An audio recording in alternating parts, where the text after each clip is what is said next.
ایک جوان دنیاوی عشق اور محبت میں اپنی کھڑکی کے کنارے بیٹھا ہوا کہ شاید رات کے کسی لمحے میں محبوب جو ہے وہ اپنی کھڑکی میں آ جائے. سخت سرد کی رات، برف جم گیا لیکن محبوب نہیں آیا.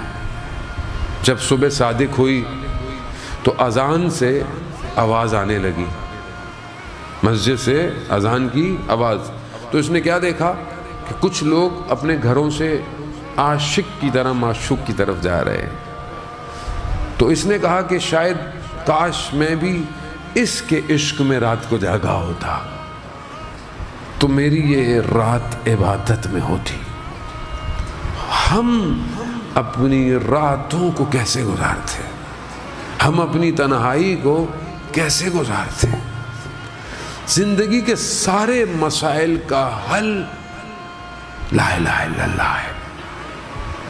یہ قوموں کا مسئلہ بھی یہی ہے. جس کے پاس خدا ہو وہ کسی سے نہیں ڈرتا، نہ اسے کسی کا خوف ہوتا ہے.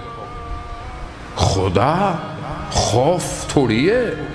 خدا رحمان ہے، خدا رحیم ہے.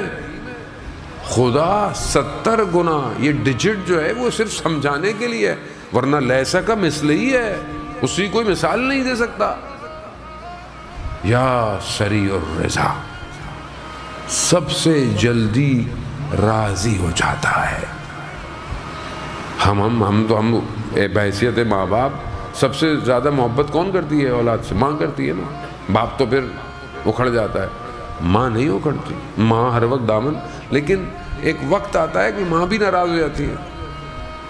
ماں کو منانا سخت ہے، خدا جلدی راضی ہو جاتا ہے.